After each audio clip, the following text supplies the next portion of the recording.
Hello mga tropa, ang video na ito ay tuturuan ko kayo kung paano mag-copy trade at kumita sa Solana meme coins. Una sa lahat, ano nga ba ang copy trading? Ang copy trading ay pagkopya sa isang profitable trader para kumita ka rin kahit wala kang ginagawa. Laging tatandaan na ito ay nakadepende sa trader na kokopyahin mo, dahil pag ang trader na nakopya mo ay hindi kumikita, natural hindi ka rin kikita. Paano nga ba magsimula ang isang beginner sa pag-copy trade o pag-trade sa Solana network? Una sa lahat ay dapat meron kang Phantom Wallet. Ito ang magiging wallet mo para sa mga transactions na gagawin. Madali lang itong i-download. Pag wala ka pang wallet ay kailangan mo lang gumawa. Siguraduhin na itago at isecure mo ang iyong seed phrase. Ilalagay ko ang link sa ating video description para makaiwas tayo sa mga phishing links na pwedeng ikaubos ng iniingatan nating pera. Kapag meron ka ng Phantom Wallet, ang susunod na dapat meron ka ay Telegram account. Bakit kailangan ito? Kailangan ito dahil dito natin gagawin ang pag-trade at copy trading sa Telegram account. Pag wala ka pang account, ay mag-register ka lang, madali lang din ito gawin. Kapag nakagawa ka na ng Telegram account, pwede ka nang magkaroon ng trading bot. Ilalagay ko ang link ng trading bot sa ating video description para maiwasan natin ang mga phishing links. Una sa lahat, bakit kailangan natin gumamit ng trading bot sa pag-trade? Kapag hindi ka gumagamit ng trading bot, kailangan mo itong gawin sa Raydium. Ito ay isang exchange platform kung saan pwede mong ipalit ang Solana mo sa iba't ibang tokens na nais mo. Ang downside sa paggamit ng site na ito ay mabagal ang transactions at minsan ay hindi pa successful. Dahil nga sa sobrang volatile, taas-baba ang presyo ng mga token dito, ay madalas na hindi mo nakukuha ang presyo na gusto mo. Kapag hindi ka gumamit ng bot ay hindi mo ito maiiwasan.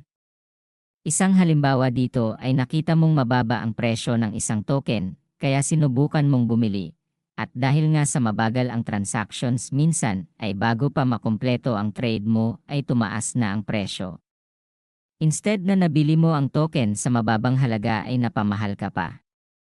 Ganon din sa pagbenta, nakitang mong tumaas ang presyo, kaya nagbenta ka, pero bago mo na ibenta ang token mo ay bumagsak na ang presyo.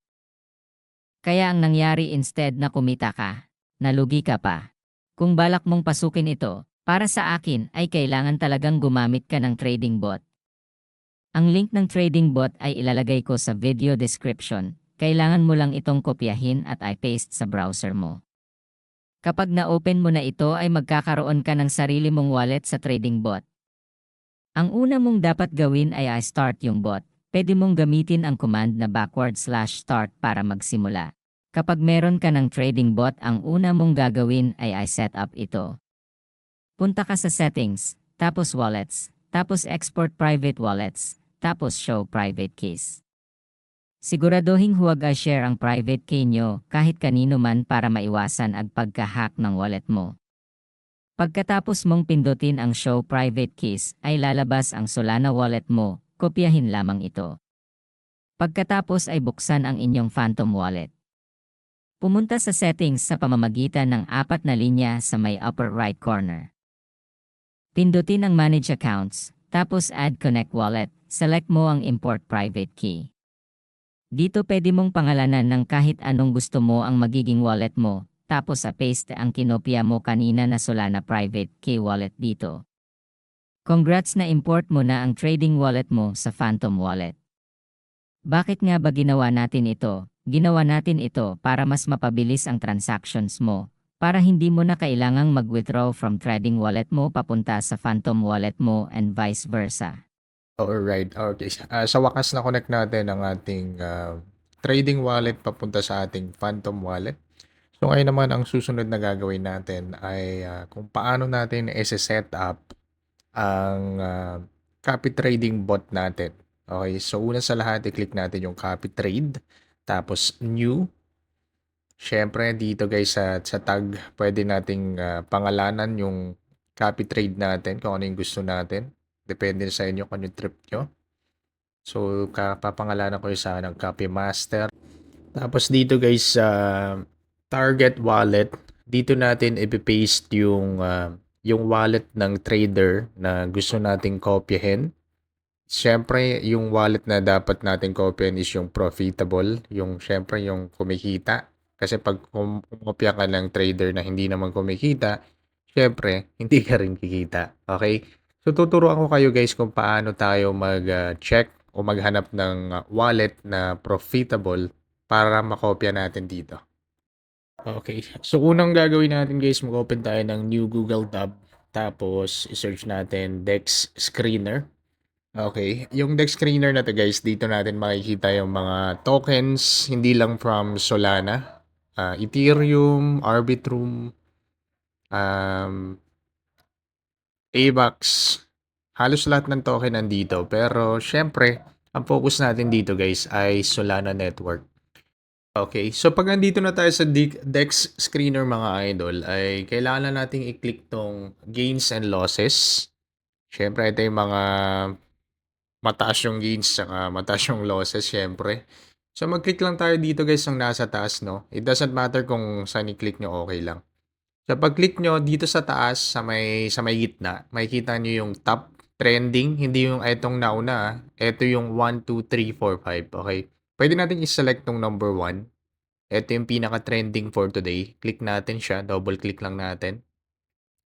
Kapag dinouble click natin siya, lalabas yung chart niya. Ayan. So, ayan yung chart niya. Kung nakikita nyo guys from mababa siya, di ba? Umakyat. So, ibig sabihin kung sino man yung bumili dito sa baba, check natin sa market cap.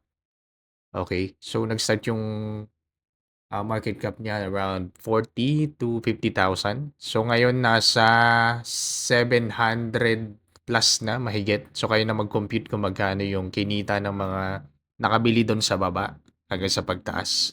So yung iba dyan minsan in-hold nila, yung iba naman take profit syempre. Profit is the key pare ko. Kailangan talaga nagtitake profit tayo pagdating sa mga ganito.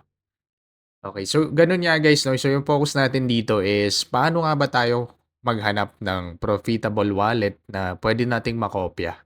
So dito guys, punta tayo dito sa gitna sa may top traders, okay? Sa top trader guys, dito natin makikita yung may mga pinakamataas na ROI or kaya yung mga naglagay ng pera tapos nag-out ng profit syempre. Nakakuha sila ng malaking profit. So, ignore natin to guys yung mga nakikita nating unknown kasi normally baka ito yung mga dev wallet o kaya yung mga wallet na nakakuha ng airdrop. Kasi kung nakikita nyo, meron sila ditong sold. Malaki yung kinita nila pero hindi sila nag-buy. Okay? So, focus natin dito is yung mga nag-buy tapos yung mga nag-sell. Okay. So, kung nakikita nyo dito guys sa yung unang nag-buy is merong madaming transaction from buy and sell. Hindi natin kokopyahin yung mga ganyan. Yung hinahanap natin dito is at least 1 to 2 buys lang. Let's say 2 buy tapos 1 sell. Yun yung mga hinahanap natin. Kasi yung mga ganito minsan possibly mga bot yan or something na MEB or something. Hindi naman ako sure kung ano talaga sila pero hindi kasi natin sila nakokopya. It's either nakokopya natin yung buy nila pero yung sell nila mahirap kopyahin. So dito tayo sa pangalawang wallet. Kung nakikita niyo yung pangalawang wallet guys, meron siyang dalawang buy tapos nag-sold siya which is nice. Kung nakikita niyo yung profit niya, 'di ba? Ang laki. Paano mo kikitain 'yan sa 9 to 5 job mo? Yung ganyan, 'di ba? Sobrang laki niyan. So dito guys, sa pangalawa tayo sa pangalawa tayo magfo-focus. Okay. So pwede nating i-click tong parang panel sa may gilid para makita natin kung saan banda siya nag-buy at of course saan siya banda nag-sell. Okay? So, itong panel yan. Okay. So, nakikita natin meron siyang dalawang buy. Dito sa may bottom, yan. Nag-buy siya ng dalawang beses. Tapos, binenta niya, which is perfect, diba? Napakaganda ng pagkaka-execute niya ng trade niya. So, pwede natin siyang kopyahin. Balik lang tayo doon, guys, no? Pinutin natin siya. Click natin to yung nasa gilid ng panel. Nasa gilid yan. Pagka-click natin yan, pupunta tayo sa Sol Scan. Makikita natin yung wallet niya. Okay. Ito yung wallet niya guys sa baba ng account. Makikita nyo. Ito mismo sa may account. Tapos, Eto nasa my account, 'yan, highlight natin. 'Yan yung address niya, yung Solana address niya. Puwede natin siyang kopyahin. Pero siyempre guys, hindi tayo agad-agad kokopya. Kahit nakakuha tayo ng wallet na tingin natin profitable, hindi natin 'yan ika-copy trade agad. Merong mga tools na puwede pa nating gamitin para ma-double check natin kung profitable ba talaga yung isang trader, okey? So pagkakopya natin ng wallet niya, punta tayo ulit sa Telegram. I-search lang natin dito guys, tapos Zelfie Guru on Solana. Ito yung usually ginagamit ko. Puwede siyang paid, puwede siyang libre. Kasi pag paid siya, unlimited yung pag-check mo dito. Pero pag free lang yung gagamitin mo, 3 times a day ka lang puwede mag-check ng Solana wallet. Kaya make sure na, i-optimize natin, okay? So dito guys sa pag-check, ang gagawin lang ay /check. I-paste natin yung Solana wallet address na kinopya natin kanina. It will take around 20 to 30 seconds lang. Antayin lang natin. So lalabas dito yung stats ng wallet na yon. Kung titingin mo, pasado ba siya sa taste mo? Yan, tulad niyan, lumabas na, di ba? So kung nakikita nyo dito, meron ditong mga green and red. So yung win rate niya nasa 48%, ROI niya nasa medyo mababa yung ROI niya. Pero para sa akin, goods pa rin yan. Kasi not all the time naman is yung mga trader laging panalo. Pero syempre, pag may mahanap ka pang mas maganda, pwede mo namang palitan anytime yung setup mo doon sa trading bot mo. Yun yung kinagandahan dito. Kumbaga, kontrolado mo. Para kang naghahanap ng empleyado na magti-trade para sa'yo. Yun yung kinagandahan dito, guys. Kumbaga, kailangan mo lang ng tiyaga talaga na maghanap ng profitable trader. Kasi huwag tayong basta-basta, "Uy, ito okay 'to." Dito huwag tayong gano'n. Dapat kailangan nating protektahan yung capital natin, okay. So, if ever na etong trader na 'to ay tingin mo, "Ay, okay na 'to, pasado na siya sa pasado na 'to sa standard ko." So, gusto ko siyang kopyahin. So, gagawin lang natin guys is, siyempre kokopyahin natin yung wallet address niya, 'di ba? Tapos pupunta tayo dun sa trading bot natin.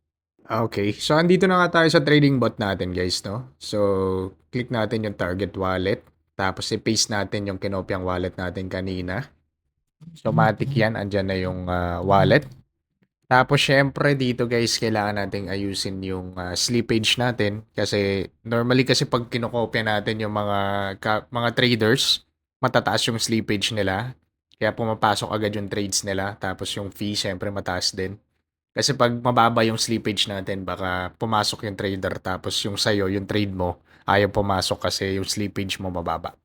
So much better na gawin natin na 30% ito. Tapos yung sell gas naman, pwede natin gawing 0.002. Pero kung may budget ka naman, mas mataas, mas maganda. Pero para sa akin, 0.002 lang. Both sa buy tsaka sa sell, pwede na yan. Okay.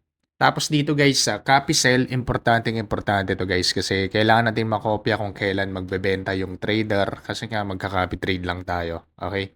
So pwede nating i-check talaga natin. I-check talaga natin dapat yung copy sell. Okay? So after neto guys, kailangan natin pindutin yung add para ma-add natin yung copy trade natin. Okay? Okay, so eto na nga yun guys, no? Pwede natin i-click yan or i-double click natin para makita natin yung trade natin. Dito makikita nyo yung green na bilog. Ibig sabihin active yung trade natin. Pwede natin siyang i-pause. I-click lang natin. So pag nag-orange siya, ibig sabihin naka-pause siya. Pero kung gusto mo i-activate ulit, i-click mo lang siya tapos back mo lang. Ibig sabihin active na ulit yung trade. Yung copy trade natin. Okay? Ganun lang kadali guys mag-setup ng copy trade. Okay? Madali lang talaga siya. Pero syempre, mas maganda kung i-aralin pa natin yung tool na to para at least mas maganda yung tipong madami kang alam kaysa sa wala kang alam, 'di ba? Okay, so guys, explain ko lang ulit na dito sa bot natin na to ay pwede ka mag-copy trade pero syempre, it doesn't mean na nakaka-copy trade ka, hindi ka na pwedeng mag-trade ng sayo. Let's say, meron kang nakitang magandang token na gusto mong bilhin, pwede mong pa rin gawin yon kahit nakaka-copy trade ka. Ito yung kinagandahan sa bot na to.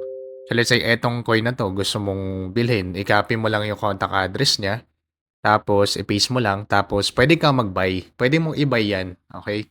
So, lalabas yan. Depende sa'yo kung magkano yung bibilhin mo, 0.1 sol, 0.6. Puwede mong, i-manual. Dito i-type mo dito sa may pencil, i-type mo kung magkano yung gusto mong bilhin na sol. Tapos if ever tumaas yung price nun, gusto mo ng ibenta, puwede mo na siyang ibenta, okey? And again, dun sa mga kinapi-trade mo, dito lalabas yan sa position. If ever yung kinopya mong trader nakabili ng token, dito mo makikita yon. And then of course, yung kinagandahan din dito guys is, siyempre pagkabili ng trader na yon ng token, lalabas dito, 'di ba? So, pwede mo din siyang i-sell anytime na gusto mo. Let's say, parang dead na 'tong coin na 'to, gusto ko ng ibenta, pwede mo siyang i-sell agad. Depende sa decision mo. Okay, eto yung maganda dito sa bot na 'to. Alright. So guys 'no, na-setup na natin yung Telegram natin, meron na tayong Phantom Wallet, may bot na tayo, pero siyempre wala pang laman yung wallet natin. Paano natin lalagyan ng laman? So una sa lahat guys, siyempre alam natin wala ng Binance, na-block na siya. So pinaka-best option para sa akin is yung BitGet. Yung BitGet kasi guys, meron siyang P2P trading. Pwede kang bumili direkta sa tao para rekta siyang ilalagay sa wallet mo. Hindi siya hassle. I don't recommend na gumamit kayo ng coins, alam nyo na, kasi nga, minsan kasi sobrang taas ng fee. Tapos, meron silang mga restriction minsan na hindi mo matransfer yung token mo direkta sa ibang exchange. Kaya I highly recommend na ito na lang yung gamitin nyo if ever. So gagawin ko guys is ilalagay ko din yung link nito sa video description para maiwasan natin yung mga phishing link na sites, okay? Okay, so pag nakagawa na kayo ng account guys, tapos nakapag-register na kayo dito na-validate nyo na, punta lang kayo dito sa Buy Crypto P2P. Tapos, syempre guys dito, make sure na hanapin natin yung nagbebenta na available para sa atin. Hanapin natin yung naka-green yung buy kasi eto kasi mga nasa taas na to. Minsan kailangan may mga requirement pa silang kailangan na minsan hindi tayo qualified. So dito lang tayo sa may mga green na nakalagay na buy. Okay? So makikita natin dito guys may mga option for GCash, Paymaya, bank account. Depende sa iyo kung ano yung trip mo na gamitin pang bayad. So dito guys, no, pwede nating mag-try dito, mag-buy tayo dito ng amount. Pero one reminder guys, make sure na titignan nyo yung limit ng seller kasi ito 1,000 to ano lang. So pag kung bibili ka ng mas ma-higher amount, hindi niya ma-accommodate. So kailangan i-check mo yung limit ng seller dun sa amount na bibilhin mo. Okay? So dito guys, for example, bibili tayo ng worth na 10,000. So hanapin natin yung seller na nag-accommodate ng up to 10,000 PHP. So tulad nito, pwede tayo dito, tapos available yung GCash or Paymaya. So click lang natin yung buy guys. Lalagay natin yung amount. 10,000. Alright. Lalagay natin yung 10,000. Siyempre, isa-select natin dito sa baba yung payment option. Ito, magiging USDT siya, di ba? So, ayan. GCash, ilagay natin. So, pagkalagay natin dyan, mga idol, ay lalabas na dyan yung info ng seller. Ayan. Ayan yung number niya. Ayan yung amount na kailangan mong bayaran through GCash. So, gagawin mo lang is send payment ka lang. Magbayad ka lang dyan. I-send mo lang yung payment. Tapos, pag successful na yung payment mo, pindutin mo lang tong paid, notify the party. Ayan yung number niya. So, pag na-send mo na yung payment, okay, pindutin mo lang yan. Make sure na pipindutin mo to after mo ma-send yung payment. Ayan, pindutin mo. Wag mong pipindutin tong cancel order kasi may chance na baka mawala yung binayad mo. Kaya wag mong pipindutin yung cancel order. Pag na-send mo na, ito lang yung pipindutin mo. Paid, notify the other party. Okay. So, pag napindot mo na yung paid notify the other party, syempre, pwede mo nang i-send yung picture dito as a proof na nabayaran mo na siya. Tapos, wala ka ibang gagawin kundi aantayin mo lang yung USDT na pumasok dito sa account mo. Okay? So, yun na nga, after ilang minutes, nakuha mo na. So, huwag kayong magpanic guys kasi i-check nyo lang naman dito guys. May notify naman doon na-release na niya. So, punta ka lang dito sa assets. Tapos, since binili mo siya as P2P, dito siya lalabas sa funding wallet. Hindi siya lalabas sa spot. Dito siya lalabas sa funding wallet. Okay? Hindi siya lalabas sa spot. So, dito sa gilid, meron ditong funding asset. Pinutin mo lang yung funding asset. Tapos, dito sa funding asset, dito mo makikita yung pinurchase mo kanina. Tapos, yung gagawin mo lang dito sa funding asset ay ita-transfer mo lang siya. Ita-transfer mo lang yung amount na yon, let's say yung USDT.